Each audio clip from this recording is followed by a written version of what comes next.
Thank you, Dirty.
Is that even working?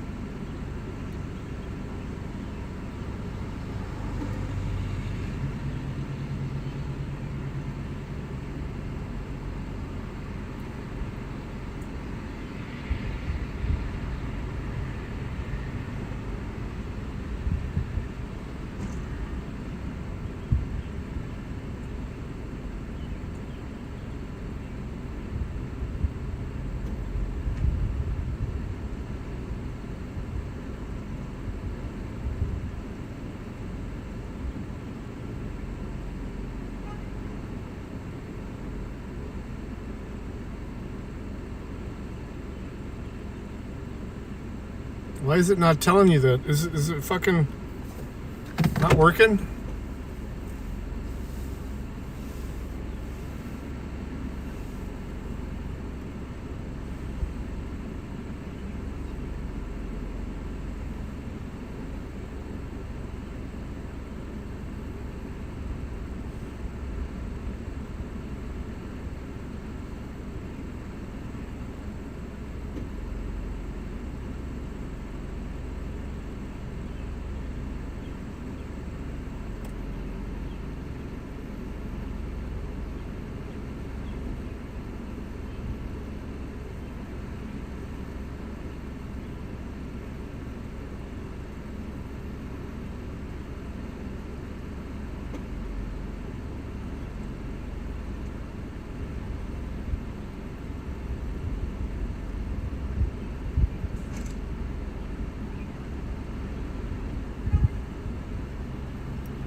Video ain't upside down.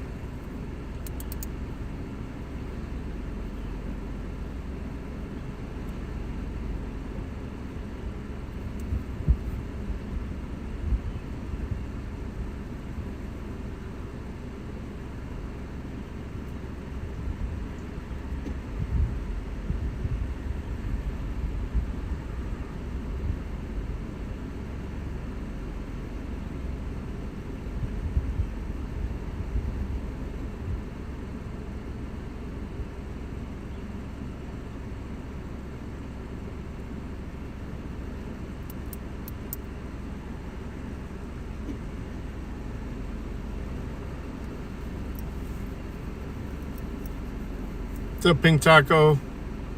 Claiborne. Sorry, guys. Trying to do something real quick.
Newport shirt again. I knew you were the one that said it before. This is Ariat, man. It's an expensive shirt.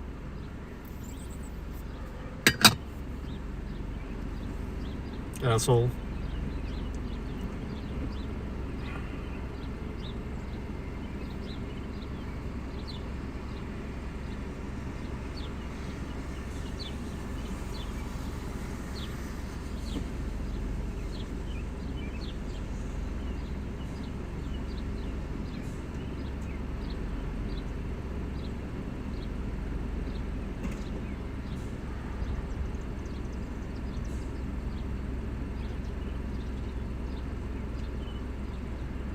Country tuxedo.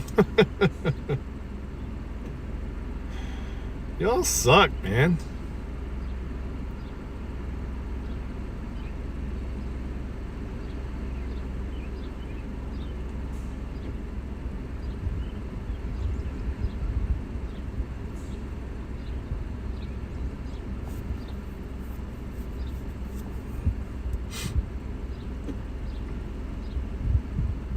I wish I could afford an Ariat tuxedo. Alright,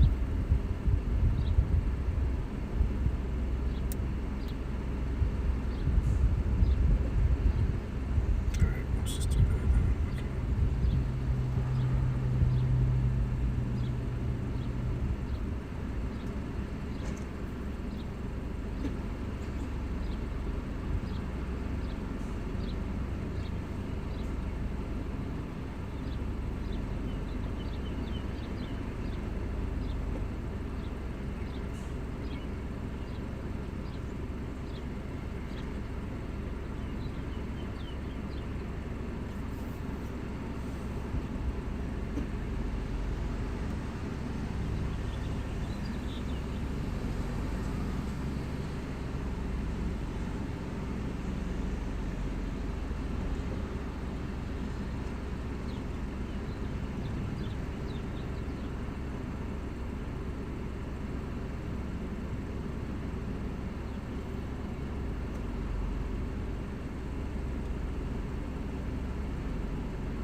You won capitalism?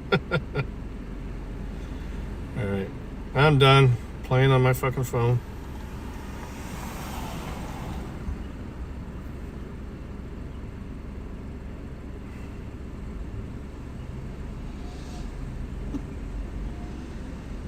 I hate this new app, man.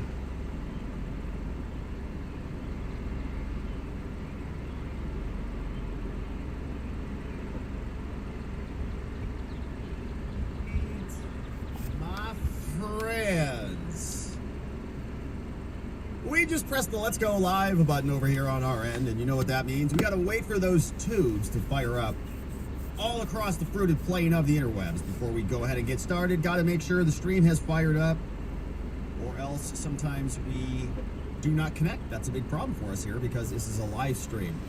We got to do it together. It looks like it's working. That's tremendous news. Let's dress down day for day. Seems like it. Shall we? Hello, my friends, and welcome back to yet another episode of Watching the Watchers Live, the show that spotlights misconduct involving police, prosecutors, and politicians. My name is Robert Gouveia. I am a criminal defense attorney, and today, we're talking about the conspiracy against Trump. This has been ongoing for quite some time. We've covered it here. We've been following the bouncing ball, all the 4 prosecutions taking place all across America. And now we have one group called America First Legal who is taking it to the courts. And they've uncovered a bunch of stuff here. Is someone somewhere? The fact that the Biden prosecutor who came over from the DOJ, the number 3 for Joe Biden, left the DOJ, came back over to New York, and reignited the Trump prosecution. And turns out that guy, Colangelo, was also making big fat donos in the amount of $500 or so to Alvin Bragg. So it's just a big, gross relationship. All these guys are communicating with each other. Robert Gouveia came out and said, no, they weren't talking with each other. You guys are just making up dangerous conspiracy theories. But it turns out it's true. There's a lot going on here. And America First Legal says, all right, enough of this already. We're filing an FEC complaint challenging Alvin Bragg and the collusion between his office and Joe Biden's office. And so we'll go inside and see what they have. They've got some good details for us, and we'll unpack what they have uncovered and filed against Bragg. We also have this clip from Maxine Waters. He's on YouTube. Kind of be a theme today. But they all love I don't watch him on YouTube, though. Very excited about prosecuting. Anytime I get a chance to watch somebody on anything but YouTube, I do. Revenge or anything of the justice system working against their entities, well, then it's the end of America. Yeah, but honestly, so we'll talk about Bragg. That prosecution I thought was bullshit. I mean, that's unconstitutional bullshit. 3 at the DOJ. Wow, what a shock. So we'll talk about that lawsuit. Then we got a new appeal from Steve Bannon. He is set to report to jail next month. They have filed an emergency application for an appeal in the D.C. Circuit Court. And we don't know what judges are assigned to that yet, but we're not optimistic about it. But they're asking for an immediate response on this. It's a nice appeal. Remember, Bannon was prosecuted and convicted in a very short trial for not showing up for a subpoena that was issued by the illegally constituted J6 committee, which was improper under their own House resolution, H.R. 503. So Bannon is appealing this. We'll see what's inside. A big fat appeal, 30-plus pages that we'll go through. And then we'll hear from Joy Reid, who for some reason put on her screen that there are a multitude of Trump prosecutions taking place, not only against Trump, but all of his other people. And she's like thrilled about this because justice system is working. But Bannon is not even perturbed at all. He was on with Tucker Carlson. We got one clip from them, and it's a good one. He's saying, I'm not afraid of this. They're never going to break me, okay? I'm going to come out of that prison cell stronger than ever, just like the Jedi Knights come back. When you strike me down, I'll become even stronger, wherever that comes from. So Bannon is on with Tucker. We'll see what he says, and it's a good, nice, inspirational clip on an otherwise dead black squirrel ridiculous case. And then, fresh out of the oven, Merrick Garland held in contempt. And this one is literally fresh out of the oven, like 30 minutes ago. Congress made it official. This is the one from earlier in the day, but there's a new one out. Garland in contempt. And Benny Johnson clipped this one. 216 to 207 is the vote. And well, that means some Democrats actually agreed. holds himself in contempt or charges himself for not complying with a court order, or a congressional order. But guess what? No, he's not. They've already done a memo for themselves. So the DOJ says, we've investigated ourselves. We've decided, we've heard your complaint. You want us to be prosecuted, but gosh, you know what? We just looked into it. We can't do it. What do you mean you can't do it? You're the prosecutors. You can prosecute whatever you want. Yeah, but not this one. Well, why not? It's our policy. Yeah, but you make the policies. Even I'm not above the policy. You know where that one came from, Seinfeld. This one, Elise Stefanik was also speaking out about this. Jim Jordan was speaking out about this. And Comer was speaking out about that one. Hey, Matt. So hey, we'll John. talk about Garland's contempt, and we'll get the latest because this one is just fresh. Hey, John, I don't know if I'm going to be able to do it Friday. It's taking my son out to dinner and stuff. And then I got to be up at crack of dawn to head to a golf tournament in Cleveland. We've got 3 good segments. You think maybe we could do something tomorrow? You are here Me and Toe? Before we jump you? into any of that stuff, we probably should talk about. I was going to call, but fucking today's been nuts. Oh, hey, what's up, Toe? Yesterday. It says bird flu is rampant in animals. Oh, gosh. Humans ignore it at our own peril. Yeah? Just like that bat market in Wuhan? Oh, gosh. So here's what they say. It says, as the co-founder of Wild Instincts Animal Rescue, they spent a weekend in sweating in gloves trying to help all these animals. But the animals are not being in. They're coming across pretty quickly. And influenza can make mutations. This is the big concern. If it's in all of the animals, all you need is that little genetic flip and suddenly it's infecting all the humans. That's us, not good. But we don't want to get caught unprepared like some of us were last time. It could happen any day, any minute. That's why we've got to be prepared. And to do that, we've got our friends at the Wellness Company. Now, the Wellness Company has a prescription contagion emergency kit. I've got mine right here, as you can see, and it's packed with good stuff. The only kit of its kind with a prescription emergency materials inside, stuff to prepare you for bird flu, COVID, whatever comes across, we don't really know what it will be, but Z-Paks, Tamiflu, budesonide, nebulizers, all of it is inside. And you get a guidebook so that you know how to use it safely. It's backed by research from people like Dr. Peter McCullough. You know who he is. And every American should have at least one of these kits at home. Super easy to get, really quick and easy. twc.health/Robert. Links are in the description below. When you go there, you'll save 10% off your order. You'll get free shipping, and it comes quickly. It's very simple to do it. So check it out, twc.health/Robert. Use code Robert when you check out. These kits are only made in and available in the USA, So get prepared. Better to be prepared than not. So thanks for checking them out. Links in the description. And thanks for supporting the sponsors of our show, The Wellness Company. All right, now, without any further ado, let's get into business on the day. Alvin Bragg facing an uphill battle now that Congress is looking at him. They want him to come testify, but that's not it. He's also got another complaint filed his way from America First Legal, saying that Bragg colluded with Joe Biden, which we know is obviously true because Matthew Colangelo came over there. He was the DOJ third in command under Joe Biden. So what's happening here? Well, this report comes from America First Legal, and they actually filed a complaint against Bragg, and we're looking forward to seeing where this one goes, because here's what they report. FEC problem, sorry. Remember, Trump was getting hit all over the place. This was a conspiracy to get him to get elected in 2020. In 2016, the NDA with Stormy Daniels and all that nonsense. They called it a conspiracy. It was one of some various object crimes. We still don't know which one it was, but it could have been an FEC violation, or it could have been a state election violation, or it could have been a tax crime.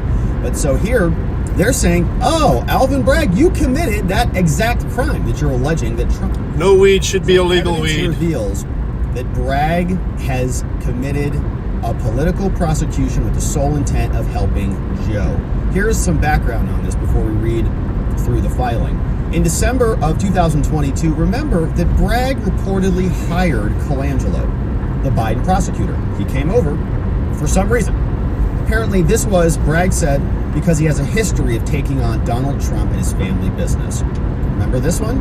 Colangelo had already done this when he was working at Tish's office. So he went from Obama to Tish to Biden to Bragg.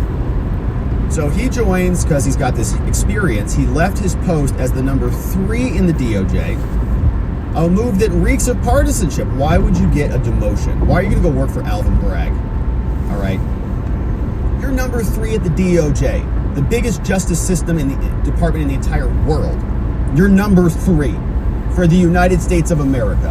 And you're going to go work for Alvin Bragg now. Okay, some peon line prosecutor? Give me a break. So here's what Gene Hamilton said on Matthew Colangelo. Nobody leaves being the number 3 at the DOJ to go work at the DA's office. Nobody, period. No one does that. It's something completely out of the ordinary, which is obviously true. There's Colangelo been a misdemeanor into a felony. No, Matt. Saying that it was, it was No, I'm working days. I've got, instead of that one office, the Monroe office during the day or in the afternoon, and then the other factory at night, I'm running 3 offices. And my main office is in downtown Toledo. Well, not downtown, east side of Toledo. But let's talk about all these underlying circumstances. Let's talk about Matthew Colangelo. You're exactly So it's right. pretty much day hours now, but now I've been doing a lot more stuff for the detox center. That's where I'm just now leaving. No one does that. It's not normal. It's something completely out of the ordinary. Let's talk about the judge. Let's talk about the fact that he's a donor, of course, to President Biden. Is my stuff not working? Of a lot of Democratic support. Works for Joe. We are looking at Doesn't look like any of the commands are working. States that we only used to see. Somebody in do republics, and yet it is happening in front of our very exclamation eyes. point AJOT. All right, that is our country now. So this gentleman is named Gene Hamilton. He's the Vice President and General Counsel for American First Legal. Who's behind this or CBC. Do CBC. But it's so Pretty sure I have weird, one set up this for shift AJOT too. from But number 3 to Bragg's number 2. Oh, I like that one. Yeah, Matthew Colangelo. the command's not working. Biden's number 3. He left from being Biden's number 3 to Bragg's number 2. Gross. He sued the DOJ last week to obtain Colangelo's government records discussing President Trump leaving his post. So we're going to read Shit that doesn't- here in a minute. And beyond his position at the DOJ, Colangelo also previously held a senior position for Tish, where he was Tish's number 2. Both of these entities had competing investigations related to President Trump.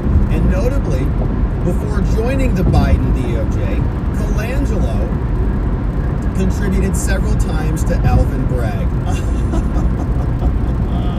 Doesn't look like it's working. In 2019, $500 as an individual. $500. Let me check it out real quick. Another $250 Another for phone. Colangelo. All going to Alvin Bragg. And Bragg was running against Trump. He was running to stop Trump. That was part of his campaign, just like Tish was. It was a whole era of stopping Trump. Got it. So the available information indicates that Bragg's hush money prosecution was coordinated. It was made in cooperation or consultation with Biden. Now, Can't have a effectively, space Bragg there. acted in cooperation, consultation, and in concert with Biden to influence this year's election. And without denying the existence of the communications between Biden and the Bragg office, Merrick Garland refused during congressional hearings to commit to turning over the communications. And they did just send a letter recently saying, we checked our email, we didn't find anything suspicious, and so you guys just shut your mouths, okay? It's dangerous. Stop accusing us of doing something bad. So, of course, Garland didn't answer anything. The overall records in these matters that include Colangelo's jump-starting of the case was dead. Bragg decided not to prosecute it. That's why Mark Pomerantz and Kerry Dunn resigned.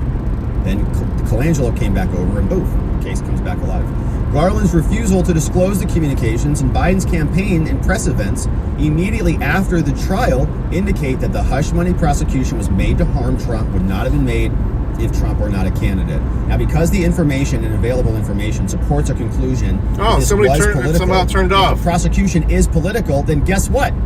It's an in-kind contribution. Just like they said that the Cohen situation was with Trump and he falsified business records. So it's an in-kind contribution. Alvin Bragg is committing millions of dollars in anti-Trump political opposition lawfare. I mean, no sound. And he's only allowed to give $3,300. Instead, he's contributing much more Fucking thing. against Trump in the tune of Are you millions fucking of with me, dollars. dude? The outlined information includes the fact that they violated their disclosure obligations. And because Bragg You're loud, was you're in full a of shit. coordinated expenditure, the Biden campaign had to report it as a receipt, and they didn't. And so we're filing a complaint with the Federal Election Committee, and here's what it looks like. So our friends at America First Legal, doing amazing work out there, submit this one. Dear Alvin Bragg, We have a complaint against you. All right, that's now going it was to the turned off for FEC. some reason. We I hope don't know you why. enjoy it. America First Legal brings this complaint before the FEC. We want an investigation right now. We want enforcement against right, Bragg game should be and working Biden now. because they violated the FEC. Now, Biden, the incumbent candidate in 2024, he looked to lawfare to There destroy you go. Trump because he's got no other policies. And he made the following statement regarding Trump's prospect in November of 2023, probably. Fix that there for you guys. Got that covered for you.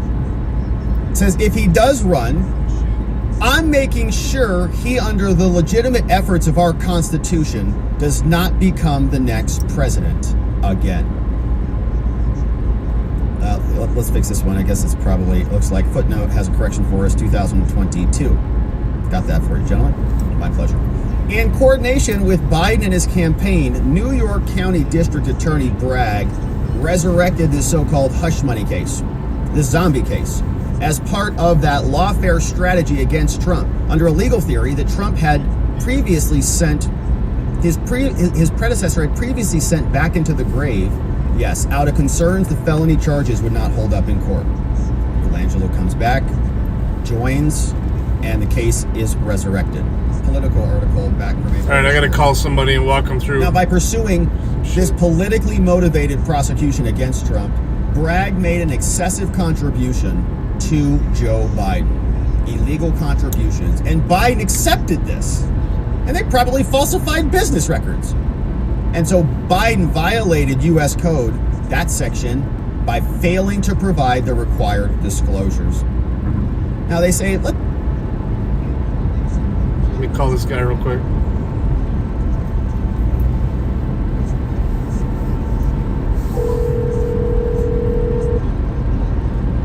Hey, dude, you're driving. You didn't need to bother. I got hands free. What's up? All right, hey, I'm just looking. Would ToastNet at 6 megabytes down be enough to run my house or not? Nope. Nope. No.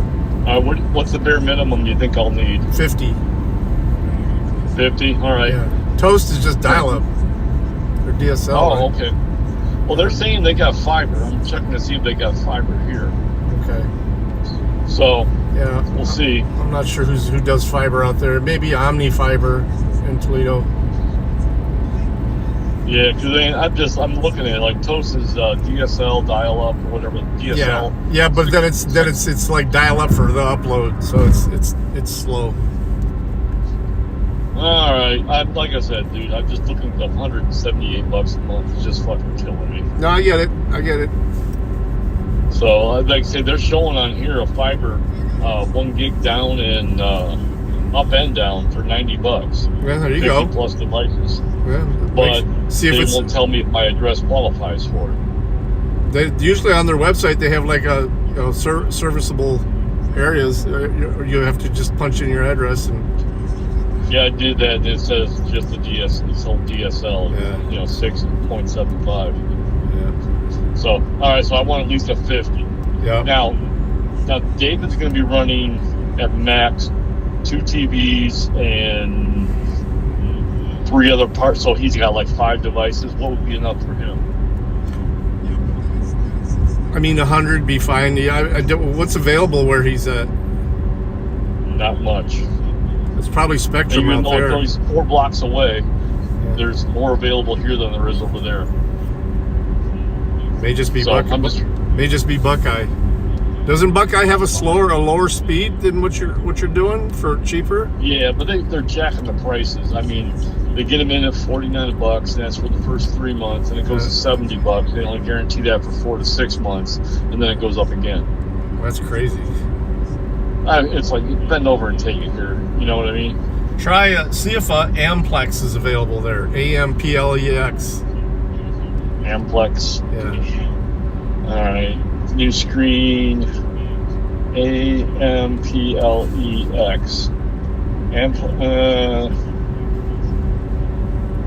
Website. There we go. Maybe Saturday night. Hey, John, that sounds good. I could do Saturday night. Let's see if that's available. Green dots. I don't see any dots.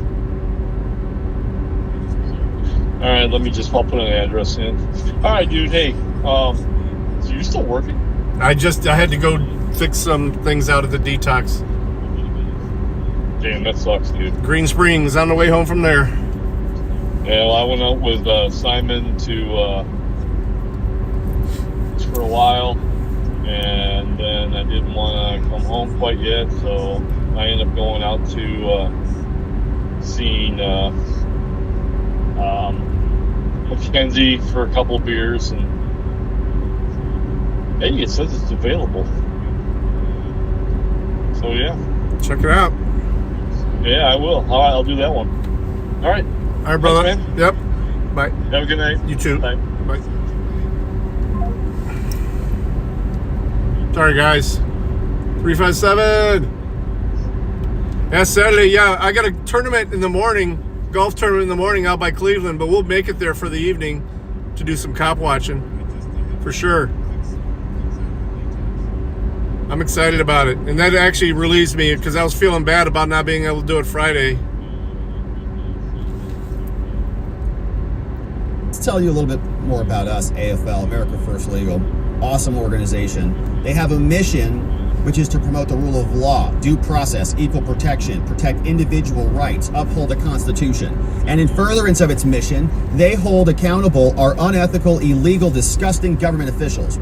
How do they do that? Well, they gather information and they file complaints. That's what they're doing here today.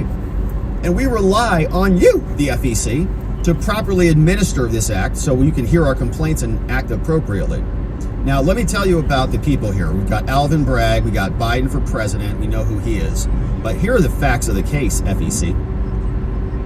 To influence the 2024 election, Biden and his lawfare to physically remove Trump from the campaign trail, keep him bogged down in a freezing courtroom, drain his resources, millions of dollars. And it doesn't, that the defense money comes out of campaign funds, comes out of Trump's pocket, comes out of our resources. And the lawfare is paid also by us. So Bragg is funded by federal government money, By us. work money, same with Tish and Fanning. Federal money They're means all by funded us. by the public. Yeah. So it doesn't come out of Biden's pocket. So Trump's getting hit on both sides of this thing. And it's harming his reputation. Now he's a convicted felon and potentially disqualifying from the ballot. Now, regarding Trump's prospects in 2024, 2022 probably, Biden stated if he does run, I'm making sure, under legitimate efforts of our Constitution, he does not become the next president again. What the heck does that mean? As New York County DA, Bragg contributed to this strategy by resurrecting this hush money zombie case. Now, there was a legal theory that his predecessor, Cy Vance, had previously sent back into the grave. The case concerned federal subject matter identical to what the feds investigated and declined to prosecute in 2018. And Bragg's prosecution also relied heavily on Michael Cohen, a felon convicted of lying to Congress with a demonstrable animus towards Trump, who also admitted that he stole from Trump in the middle of the trial and lied again to the federal judge when he took his plea deal. In February 2022, two prosecutors leading the case, we know them as Mark Pomerantz and Kerry Dunn, they resigned because Bragg, quote, had doubts about moving forward. They wrote about it in his book. Pomerantz threw a hissy fit. But even Pomerantz acknowledged that the charges would rely on untested legal theories. Did he put that in his book too? Or that was in an article. So, by virtue of holding office, Bragg's most dangerous power is that he will pick people he thinks he should get, and they'll prosecute because they're biased. Now, New York professional rules say you're not supposed to do that. Prosecutors have professional conduct to follow. Everything needs to be supported by probable cause, but that's not what happened here. Bragg resurrected this dead case.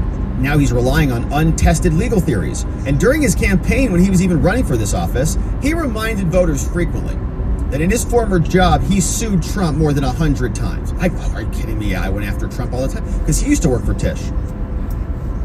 Or I think he was a lower level at the DA for Bragg, for Cy Vance. But Bragg would not have prosecuted Trump but for Trump's candidacy. They made their whole careers on Trump. Tish and Bragg, their whole basis for being in their position of power is because of Trump.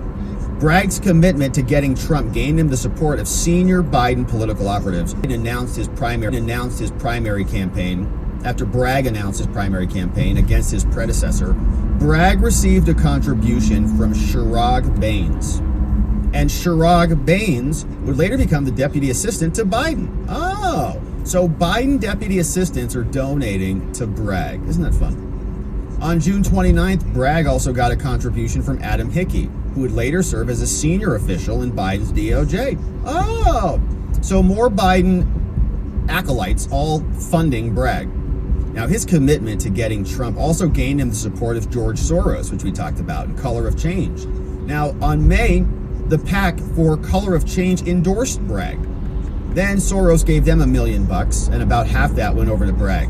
Between 2019 and 2021, Soros' son, Jonathan Soros, and his wife, Jennifer, made 5 separate contributions to Bragg's campaign. Yeah, so that's also a curious thing. Everyone looks up the Soros money, but you gotta look at the Soros family. A lot of money comes from them, and nobody looks up them. In December, New York District Attorney 2022, Alvin Bragg, reportedly hired Colangelo to, quote, jumpstart the investigation of Trump. Because Colangelo has a history of taking on the What's Trump that do, campaign. Chopper? Microwave Colangelo golf also balls? sent in a bunch of money to Bragg 3 times. He served as senior positions in the DOJ and the New York AG's office, which was Tish's office. So worked for Biden and Tish, both who hate Trump. And at the Biden DOJ, he served as the Fucking politically McDonald's, appointed 16 bucks an acting hour. AG. Jesus Number 3. Christ. Despite this link, AG Merrick Garland The fuck has world is going refused on? to give us his communications, and this is updated. Garland has now said, we've looked, we checked, we don't have any communications at all. Sorry, we don't have anything to give you, and stop accusing us of being monsters. On April 4th, 2023, Bragg then indicted Trump. And then the Biden Victory Fund, a joint funding representative for Biden for president, got another $250,000, $250,000 from Soros.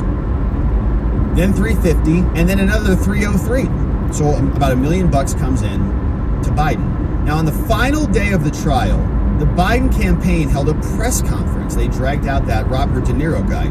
Oh, that guy, across the street from the courtroom. Moments after the jury verdict, the Biden campaign posted the statement. They said, in New York today, we saw that no one's above the law, convicted felon or not. Trump will be the Republican nominee.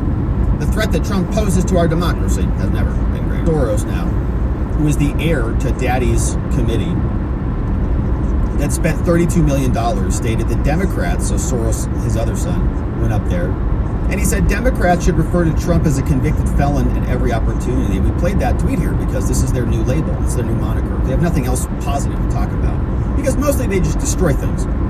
They just hate success. They hate other people who have better, happier lives than them, so they just tear everything down, which is what we're witnessing in this country. So repetition is the key to a successful message, they say. We want people to wrestle with the notion of hiring a felon.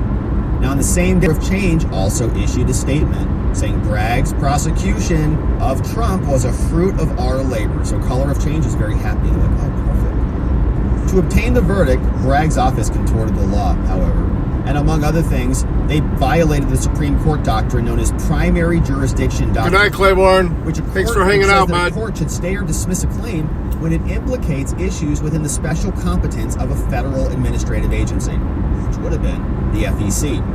Now, the commission failed to find a reason to believe that Trump violated the act, and he didn't get charged with it when the feds did some analysis on this. But they don't care.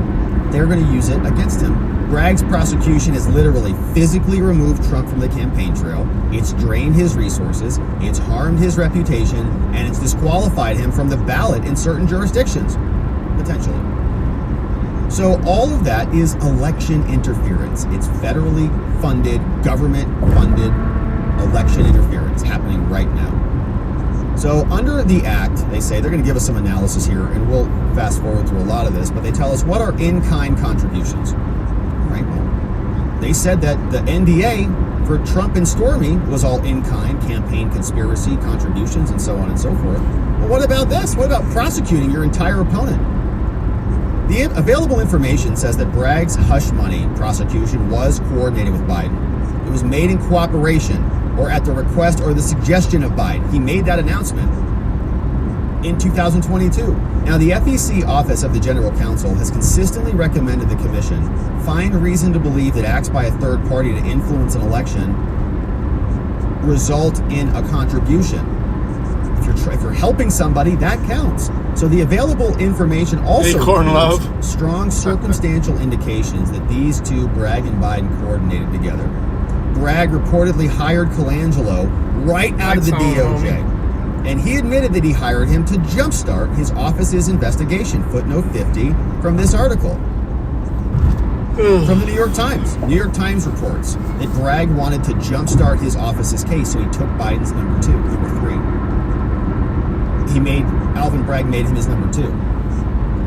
Now, despite that link between the Biden DOJ and Bragg's office, Merrick Garland refused to give us information about this. And on the final day of trial, Biden sent his campaign out there.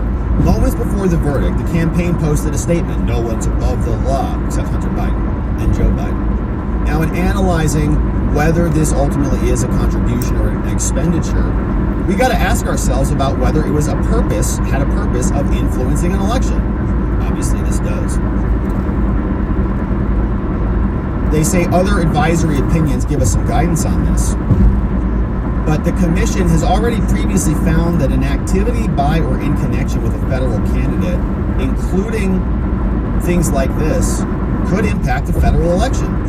And with respect to Bragg and Trump, however, the inescapable inference here is that Bragg acted in cooperation with Biden, and they did it to interfere with 2024. Now, the overall record in these matters, including Colangelo's, quote, jumpstarting of the case, Garland's refusal to disclose communications, Biden's press event, and statement immediately after the trial, demonstrates that the purpose of this prosecution was to harm Trump. It would not have been brought except for Trump running for president. Because the available information supports this conclusion, we think this was a coordinated expenditure. In fact, it was. And this expenditure is over the $3,300 you're allowed in any election. So Bragg should be charged. Now, the available information indicates that Biden violated his disclosures as well. Failed to provide the required contribution information. This clearly was a coordinated expenditure between these two. And we have no idea how much it cost, what kind it was, and so on. And so the Act and the Commission regulations prohibit this. Why are you and not so as detailed above, we think that there was an excessive contribution violation that happened here. And the Act prohibits that. So, these various counts, in conclusion, we ask now that the FEC conduct an investigation. We want you to declare that Bragg and Biden violated the FECA and the FEC regulations and order Biden to correct these violations by filing public reports identifying the coordinated expenditures, and we want sanctions as well. We want to take further action as may be appropriate, including referring this matter to the DOJ for criminal prosecution. Respectfully submitted by America First Legal Foundation, doing amazing work. Shout out to our friends Julie Z H, Reed R, Daniel Z, Julia, and Michael D, all over from America First Legal, sending this one in response to the lawfare and the criminality and the violation of election law that Bragg and Biden have engaged in. But some people are very happy about this. They love people like Alvin Bragg. They love Tish James. They love Fannie Willis because, well, they're taking out their political opponents. Here's what Maxine Waters said, clipped over here from our friend Charlie Kirk. She posted this one when she was talking about these weaponized cases all across America. It's so important for us to fight for education, because when we do that, we can aspire to careers that will help change what goes on in this country and have a real democracy. I want to give you an example of it. Right now, as Trump is on trial, you have Letitia James in New York. Mm-hmm. You have Fannie Willis in Georgia, and you have Tanya Chunkin, who is a judge, who all have a role to play now, prosecutors and judges. And if we're ever to change the criminal justice system and get some justice, we've got to be in there. Okay, so that's what they're doing now. They're using all of these prosecutors to get in there and be a part of whatever they call the American democratic process, which means electing American Democrats. That's all that means. So, interesting filing from America First Legal. We are grateful that they're out there digging into this, filing lawsuits. You know where to support them on X and elsewhere. And so we'll be here continuing to cover this. We'll see what Bragg says when his responses are as this coverage continues. Thank you, my friends, for subscribing wherever it is you're watching this and hitting that like button real quickly. We'd appreciate that as well. We've got another great segment coming up where we're going to be talking about Steve Bannon and his emergency appeal. That's in our next segment. You're going to see that right over there, and we'll see you over there in the next one. All right, my friends. Now, we carry on with an appeal, and this one comes from Steve Bannon. Steve Bannon files an emergency appeal. He's scheduled to report to prison because he didn't comply with Liz Cheney's illegal subpoena. And so the courts have decided in D.C. that he deserves to go to jail. Now, his attorneys have submitted an appeal to the D.C. Circuit. We know the D.C. Circuit is just a horrendous mess. And we don't know what judges he's going to get assigned. They could be Obama judges, Biden judges, so it might be a long shot. The question on all of this is timing, as well as the actual legitimacy of the appeal and the final outcome. Timing, because he's got just a few weeks until he's scheduled to report into prison.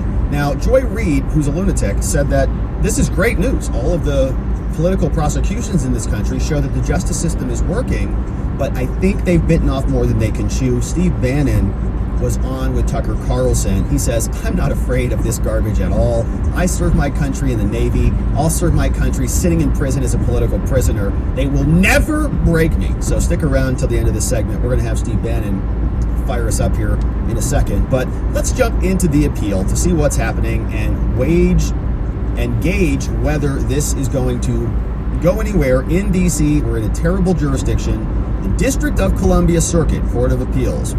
We know this is United States of America versus Steve Bannon, and this is his emergency motion for release pending appeal. So we're coming up from the lower level D.C. Circuit Court, and which is the federal court. He went to trial, he lost. He's been out of custody. He's been sentenced already, but now the judge has said you've got to go into custody. He's pending, he wants to appeal this case and stay out of custody while the case is pending the appeal. But the court has said, sorry, you got to go back in. So now he is appealing the order mandating that he go into custody. So this is the filing from his defense team. And let's see what is inside, because it articulates what a ridiculous joke this entire prosecution is. And this is the filing, Steve Bannon's emergency order seeking to stay out of custody pending further appeal through the D.C. Circuit. They write this. All right, Steve Bannon is now here. He seeks release pending further appeal of the convictions in this case, which were contempt of Congress for not showing up for a subpoena that came out from Liz Cheney's J6 committee, which was illegally constituted. H.R. 503 said we should have had 13 members on the body, 8 Democrats, 5 Republicans. Didn't happen that way. We had 7 Democrats, 2 Republicans, and they weren't even appointed, those 2 Republicans, in consultation with the minority leader. Nancy Pelosi just picked 2 Republicans, Cheney and Kinzinger, and shoved them on there. So they violated their own rules. The entire subpoena is unlawful, in my opinion. But they say, all right, listen, we need a ruling from you, Court of Appeals, by June 18th, because he's got to go to prison in July to allow sufficient time to go to the Supreme Court if necessary. We're going to leapfrog you and just go right up to SCOTUS. Now they say, all right, look, this is ridiculous, okay? This is a landmark case. The prosecution here pushed a novel and an aggressive theory of liability, and this case garnered international attention. We covered it here. We read through the transcripts of the trial a long time ago. Now, if the panel decision stands, there will be a far-reaching consequence, including the separation of power concerns. Before the prosecution of Bannon, it had been 50 years since the government convinced a jury to convict someone for not responding to a congressional subpoena adequately enough. And there has certainly been no shortage of disputes over congressional subpoenas. A lot of them. Now, Bannon intends to vigorously pursue his remaining appeals. And he's got experienced Supreme Court counsel. We're going to be going to SCOTUS if we need to. Now, in the meantime, he asked this court to allow him to remain on release. I don't know if there is even a command for that. There's no dispute that he's not going to flee. I don't know if Streamlabs has that. Danger. He's already been out on release for years now without any incident at all while this whole case was pending. And his crime was nonviolent. Nor is there any claim that his continued pursuit of appeals for the purpose of delay. So, again, This is lawfare. They want Bannon to be out of the political arena on the air for the next 4 months so that he can't rally people to get out and vote for Trump. And the judge just, I've been a clock's ticking. I'm kind of tired now. Really convenient. So he goes in July, gets out what, November? Funny how that works. Accordingly, Mr. Bannon, quote, shall, they're referencing the law, be released if a case raises a substantial question of law, or if it were Wonder if Panda's reversal. open. Panda Express sounds delicious right now. Critically, this is not the same standard for a stay. Mr. Bannon is not required to show he's likely to succeed. All we have to show is there's a close question of law here. It's a much lower standard. We've shown it. So this case raises at least 2 substantial questions that satisfy this standard. The first involves the definition of mens rea. Did Mr. Bannon willfully ignore a congressional subpoena? Or was he following advice of counsel? He faced what the court has described as a new, novel scenario. Congress was pursuing documents and testimony from a former executive branch official, so he had executive privilege, by the way, and yet counsel for the former president himself, Trump's lawyer, required Bannon to protect executive privilege. So Trump invoked, no, he can't, sorry, no, it's executive, I'm the president. He worked for me. We have very broad executive privilege. He's protected. So Mr. Bannon followed the advice of counsel, and he requested that the committee resolve the privilege issue with the holder of the privilege. Take it up with Trump. But the district court reluctantly concluded that this other case barred Bannon. So the D.C. Circuit said, oh, sorry, Bannon, we hate your argument. So you can't present any evidence about your actual state of mind during the trial. What you actually thought. He could not even inform the jury about what actually happened. Thank you. That he relied on good faith on his lawyer's advice. Couldn't mention it, couldn't testify to that. That he believed his actions were in compliance with the law. Even though this allowed the government to argue with impunity to the jury that he ignored the subpoena and that he thumbed his nose at the select committee, which was illegal. So the court affirmed that decision. What can I get started for you? But did so We'll get a based plate on its belief that, of the the Holy hot orange Crown chicken Council, and that willfully means only intentionally. So they just willfully. Does that mean like you? There's different standards. Okay, did you knowingly do Unfortunately, something? I'm out of my hot Did you orange. I do act have like my recklessly? regular orange chicken up if you wanted to Was it try that. Yeah, that's fine. intentionally? Was it unintentional? And do you have the honey Any walnut other shrimp? Words that you can use to articulate a person's state of mind. I do But the not, but I advice do of have like counsel my is no honey defense, says sesame the up if judge, you so you wanted can't something like talk that up. sweeter. Now, this issue presents a substantial question, okay? Because Licavoli, the case that the D.C. Circuit was relying on, Or like I in their also have my sweet interpretation, fire. is in tension with the Supreme Court. And it The doesn't even Beijing make any beef? sense when you look at the construction of the statutes. As the panel acknowledged, SCOTUS has now held that the general rule is that willfully means, so what does I willfully do mean? not. I It means have my broccoli knowledge beef that up his if you wanted a conduct beef. was unlawful. So you How about the knew it black was pepper illegal, Angus and steak? you did it anyways. That's not what Unfortunately, I'm Bannon out did. of that Wow. one too. Bannon said, I don't think it's illegal at all. Trump has executive privilege. I'm following the law. I and have I'm like my following kung my pao advice of my chicken if lawyer. you wanted something more like vegetable heavy. But the panel we'll do that. Kung pao? felt Okay, and then what compelled for to the side? disregard Fried SCOTUS. rice.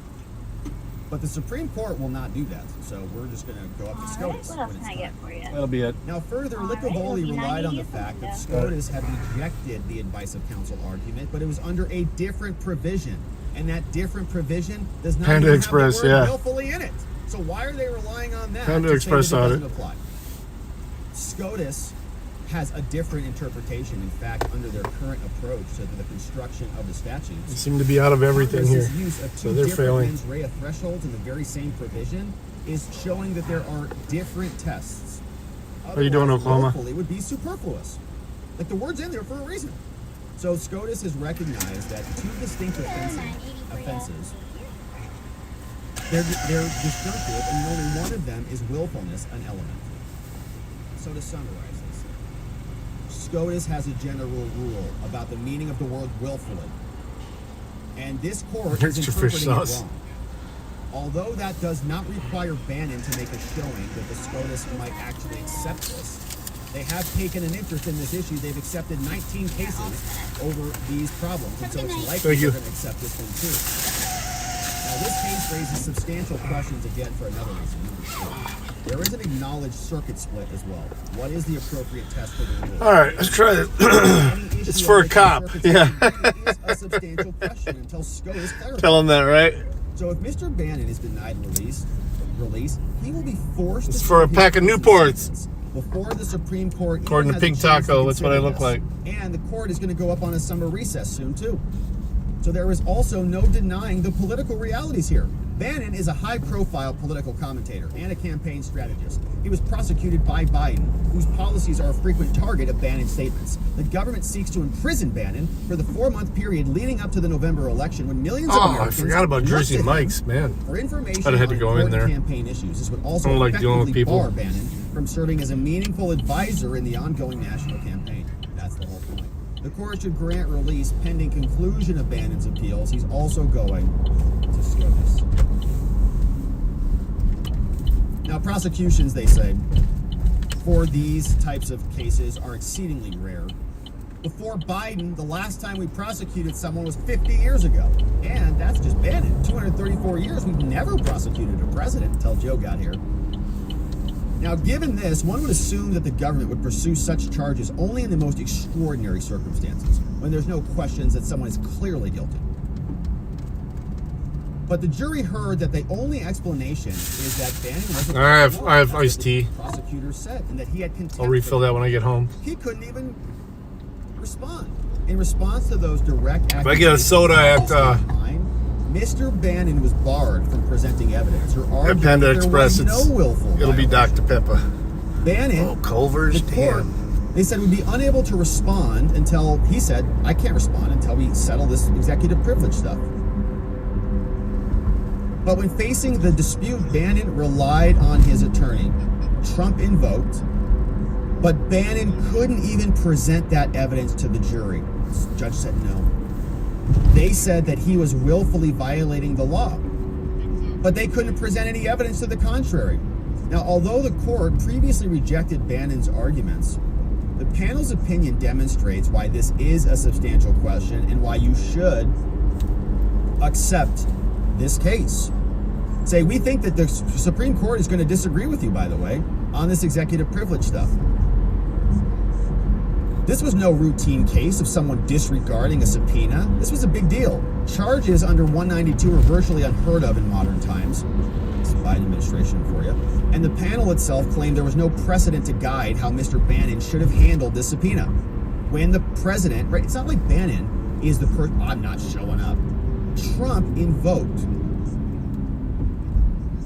So the dispute is novel. It's never happened before. The district court, the court relied on Licavoli to reject Bannon's mens rea arguments, but there are good reasons why SCOTUS would reject all of that. First, willfully means knowledge that his conduct was unlawful. SCOTUS has already said that, but the panel disregarded that. Now, the Supreme Court is allowed to stick to its general rule and overrule you guys. And the Supreme Court is also going to say that your textual analysis of this rule is pretty terrible. The panel acknowledged that they do not use the term willfully appropriately. And they say there should be a higher standard. But Licavoli reached the exact opposite conclusion that they came to. So they'll be reversed on that reason as well. And third, SCOTUS has twice addressed willfully before, and both of their other decisions favor Bannon. And so they're picking standards that serve their interest, and they're doing that in contravention to Supreme Court precedent. So a panel of this court concluded that Licavoli binds us, and so they said, sorry, Bannon. But the court should reject their other concerns. Bannon relied in good faith on his attorney, and that should have been presented to the jury as a defense, but he was not allowed to do that. But I'm not. Concerns I'm tired. are also I got to get up in the morning. There's no I'm going to eat my practical chicken, problem with allowing my him to kung raise pao and the my orange advice of chicken counsel and go to members. bed. And the DOJ recently instructed its own attorneys to refuse to respond to congressional subpoenas about Hunter. So the DOJ regularly refuses subpoenas. It can hardly be idiosyncratic. ETA The DOJ is doing it itself. 9:55, So why aren't they prosecuting themselves? according to Those Waze. concerns also undermines the rarity of these prosecutions. Don't act like there's going to be a deluge of subpoena cases, like everyone's going to be violating subpoenas now. Is Trump going to be invoking on behalf of all of them? I don't think so. And they say SCOTUS is pretty interested in this case. There's good reason to believe that SCOTUS is going to review the mens rea here, because it is a substantial question of law, so get ready for it. The court's interest is likely spurred by the concern that this section was used for political purposes. They used this section back during the Un-American Activities Acts in the 1950s and 60s, so now they're using it again. Examples of this: lots of times Congress has allegedly disregarded subpoenas. EPA Administrator Ann Gorsuch, Eric Holder ignored him, Will Barr, Harriet Myers. In future, a White House of the opposite political party can simply bide its time and then indict these people, who will be barred from arguing a good faith defense. For example, the House currently has issued subpoenas about Hunter and recordings of Biden in the Her report. And under this court's current case law, a future administration will face no meaningful barrier to indicting everyone, right? Welcome to America. This is it. They are indicting Some scary shit going on in lawfare. Declines to turn over the records, including White House and DOJ attorneys. So given the Supreme Court's outsized interest, along with this insane new application of these rules, SCOTUS will accept this, they think. And Dr. Peter Navarro also asked SCOTUS to handle this. Now, Chief Justice Roberts took a highly unusual step of issuing an in-chambers decision, the first in many years issued by a justice, to explain that he was denying the request only because of procedural concerns. Wow. So maybe they will accept it. Now, if the underlying merits presented by Navarro were of no interest or substantiality, Roberts wouldn't have said that. And third, Supreme Court is granting cases where there is no unanimity on the underlying courts, and there was also a substantial question on that test as well. Bannon's mens rea arguments satisfied any of this. The point is, if that he were in the Ninth Circuit, there would be no doubt in the Ninth Circuit that he would be released pending further appeal. The disagreements between the circuits makes it a debatable and therefore a substantial question. So as we get to the close of this appeal, they say, here are some other considerations that support an appeal here. If Mr. Bannon is not granted release pending further appeal, he would likely be forced to serve his sentence before the Supreme Court even considers this. So SCOTUS could come out and say that was illegal, but he's already served his time, because his sentence would run during the summer and the fall of 2024, which is probably why they timed it that way. Now, this court should also be mindful of the government's own conduct when it comes to congressional subpoenas. This guy's being Congress a fucking recently idiot. issued subpoenas to the DOJ for Hunter, but the DOJ instructed its tax division lawyers to refuse. Judge Reyes sharply criticized the DOJ for their hypocrisy. He said, there's a person in jail right now because you all brought a criminal lawsuit against him because he did not appear for a House subpoena. And now you guys are flouting those subpoenas and you don't have to show up? Jail for thee, but not for me, is hardly an acceptable position for the government. And at the very least, the DOJ's decision to ignore congressional subpoenas demonstrates both the significance of the mens rea, the guilty mind issue, the knowingly or willfully issue, as a matter of law, and the illogic of preventing Bannon from even arguing to the jury that his reliance on his advice of counsel undermined the government's case for willingness. They say there's also a strong public interest in Bannon remaining free. During the run-up to the 2024 presidential election, the government seeks to imprison him for the 4-month period immediately preceding the November election, giving an appearance that the government is trying to prevent Bannon from fully assisting the campaign and speaking out on important issues, and also ensuring the government exacts its pound of flesh before the possible end of the Biden administration. Whoa, what's going on here? Now, no one can dispute that Bannon Night remains a construction. significant figure. He is a top advisor to the President Trump campaign, and millions of Americans look to him for information on matters important to the ongoing presidential campaign. Yet from prison, Mr. Bannon's ability to participate in the campaign and to comment on important matters of policy would be drastically curtailed, if not eliminated. There is no reason to force that outcome in a case that has and presents substantial legal issues. And so this court should grant the motion in order that Mr. Bannon be released pending the conclusion of his appeals, including to the Supreme Court. Very nice filing from Trent McCotter, counsel of record from Boyd and Gray out there in Washington, counsel for Steve Bannon. So this is going to the D.C. Circuit. We'll see what they do, and the clock is ticking on this one. So Bannon ultimately go into custody before we get some clarity on it. We would imagine that the Court of Appeals will respond before he has to go into custody with what their ruling is. Why do you keep saying that? To be seen. So we'll be here, obviously, continuing. BNN. Thank you for hitting that subscribe button where you're at. But Bannon's coming up, so it sounds kind of dreary. I think what is happening. Most of the marijuana people sold around here running these up days way is more legal. than they can chew. They're doing victory laps and they're very celebratory. Those should all be legal, but and not taxed. it's all going to backfire on them bigly.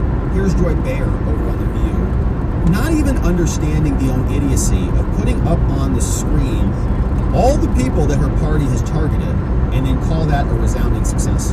These are all of the people in the Trump orbit who have been, who basically ended up in prison.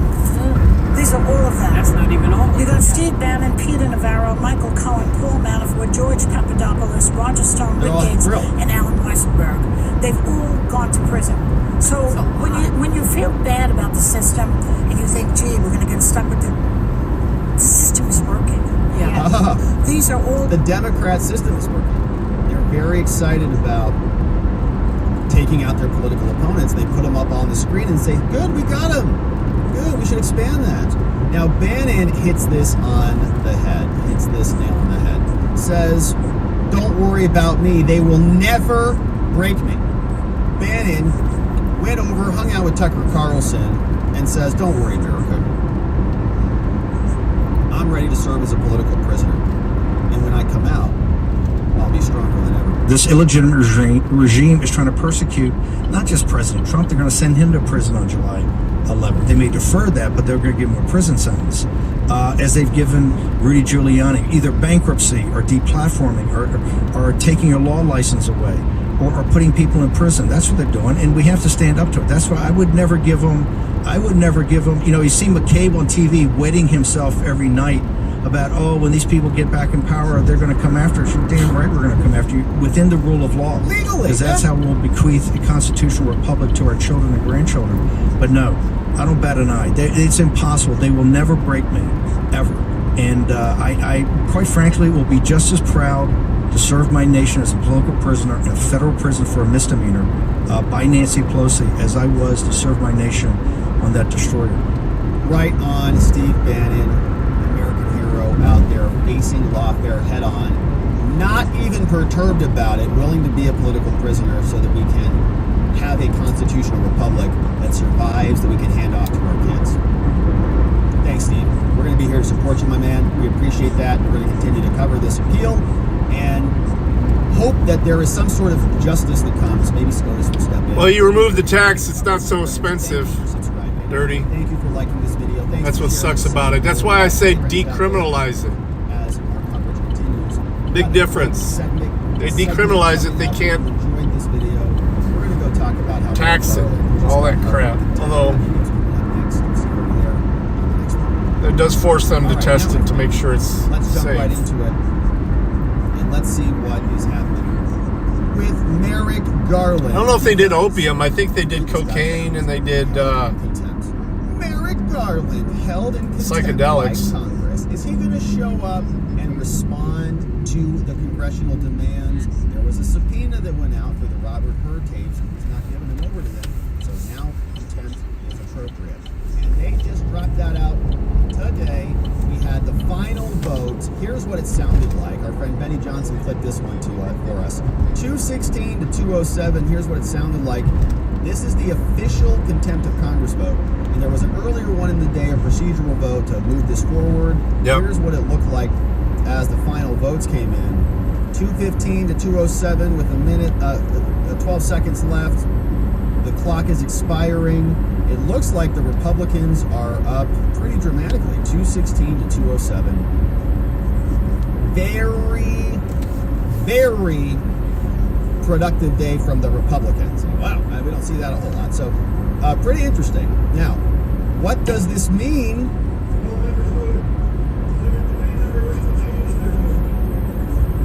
We'll find out. One Republican said they. nay. Saying, I can't be prosecuted. Who's the one Republican that voted no? On this vote, the yeas are 216, the nays are 207. The resolution is adopted. Without objection, the motion to reconsider is laid on the table. Garland held in contempt for refusing to comply I love mustard with too. congressional subpoenas. Is he going to be prosecuted? Is he going to refer himself for criminal prosecution for violating a subpoena? Let's see what CNN has. Boy, they shit. vote to hold him Shot in back contempt. up here. They held him in 354? contempt over the Robert Hur tapes. After the vote, we have Garland who came out. He said it was deeply disappointing that this House of Representatives has turned a serious congressional authority into a partisan weapon. All right, let's see what he says. Did he actually come out and speak on this? Garland defends himself. Wonder if there's any video of that. Or if he just released a statement. Because he's been held in contempt. Now, today's vote disregards the constitutional separation of powers. The Justice Department needs to protect its investigations and the substantial amount of information we have provided to the committees. We want the audio. Where's the audio? Democratic lawmakers say Republicans don't have a legitimate legislative purpose for the recordings. Got it. So that's the story. Now, Garland, obviously, not happy about this and reacting poorly. But we had some other reaction from people like the House Judiciary. They said, breaking, the House of Representatives holds him in contempt for failing to turn over the audio tapes of Robert Hur's interview of President Biden. And Comer was out with a statement, fresh. He says, House Republicans rightfully held A.G. Garland accountable today for his failure to comply with lawful subpoenas. Really? Congress cannot serve as a necessary check on the presidency if the executive branch is free to defy duly authorized legal subpoenas. Says he's defied us. His failure to comply with our lawful subpoenas from oversight and judiciary, his refusal to provide the audio, begs the question, what is the Biden administration trying to hide? Their decision to keep the audio recordings behind lock and key establishes a clear pattern of obstruction by his DOJ. This is unacceptable, and the House of Representatives is now in a better position to deliver the transparency and accountability that the American people demand and deserve. And so we got some other clips from earlier in the day from when they were speaking about this, but I wanted to go through this article because this is what the media is saying already. That Garland cannot be prosecuted for contempt. Bannon got prosecuted. Navarro got prosecuted. Why not Merrick Garland? And by the way, who wrote this memo? Where did this memo come from? Oh, the DOJ wrote it. Wait a minute. The DOJ wrote a memo saying you can't prosecute the DOJ? Okay. So we believe that? So an internal DOJ memo argued that Merrick Garland would be protected from prosecution. Why? It's a 57-pager. It was obtained by The Hill. It lays out the case for Garland's refusal. They say he already has a transcript. The OLC, which operates as a legal advisor, wrote that no administration official has been prosecuted for failing to comply with a subpoena when the president has claimed executive privilege. What? What are you talking about? Navarro and Bannon. Who did this research? For nearly 7 decades and across presidential administrations of both parties, the executive branch has taken the position that the criminal contempt of Congress statute does not apply to executive branch officials who do not comply with a congressional subpoena based on a presidential assertion of executive privilege. That's insane! Bannon is literally going to prison for that. Consistent with this long-standing position, no U.S. attorney has pursued criminal contempt charges against an maybe because he's not an active executive official. The memo then lays out in detail the response that Congress is likely to get from Justice Department if it chooses to recommend contempt against Garland, which they did. Republicans have fumed over the fact that he's not turning over the audio because it's a cover-up. The audio recording, they say, will not reveal any information relevant to your committee's needs. And that's not already available in the transcripts. So he's resisting even the transcripts because Joe Biden is so gone. So the DOJ is affirming that they are not prosecutable, which is just perfect for a totally corrupt entity and institution. Here was Jim Jordan earlier in the day explaining why this is so important, why Garland and the DOJ need to be brought to heel. Last September, the Speaker of the House announced that the House of Representatives would be entering an impeachment inquiry phase of our oversight work. On December 13th, the full House of Representatives voted to do just that, to formalize that. This is a power that is exclusively resides in the House of Representatives, and one of the most important powers that we have as an institution and as a body. Robert Hur, on page 1 of his special counsel report, said Joe Biden knowingly kept classified information, Joe Biden knowingly disclosed classified information, and he disclosed that information to someone who wasn't allowed to get it. Page 231, he told us why Joe Biden did those things. He said Joe Biden had strong motivations for ignoring classified procedures because he was writing a book for which he got paid $8 million. So we have motive, an $8 million motive. We have the elements of the crime, knowingly keeping, knowingly disclosing, giving that information to someone who wasn't allowed to get it. We have all that, and yet the special counsel said he would not recommend charges for President Biden. We think we're entitled to, we know we're entitled to all the evidence, and that includes the best evidence, which is this audio tape. That's why we sent the subpoena. The Attorney General is being clear he's not going to give that information to us. So that's why we have the contempt resolution. We assume this is going to wind up in court, but we think our case is strong and we think that we will prevail. But step 1 is to pass the resolution holding the Attorney General in contempt for not giving the House of Representatives, the body who's in an impeachment inquiry phase of our oversight responsibilities, not giving us the best evidence. Finally, I would just say this. We think the privilege has already been waived. We think when they gave us the transcript, they waived the privilege. And understand that there have already been times where the transcript that we've received from the White House doesn't match up with what was actually said by the President of the United States. And so, again, for all those reasons, we think we need this information, and that's why the resolution will be on the floor today. And it was, and it passed. So Jim Jordan and the Republicans got that done today. We had some other comments, just so we can see what happened before we got the vote. Elise Stefanik was out. I think she's still on the short list for VP. She was also speaking out on this topic today. Here's what she said. House Republicans are honored to host at our special All right, guys. conference President Donald J. Trump, where we will discuss Everybody have a great night. We'll work together to save America from Joe Biden. I'm gonna eat, go to bed. I'll see you guys tomorrow. Democrats' failed leadership that has caused skyrocketing. Peace. Love you guys. Thanks for hanging out. The historic Biden border crisis.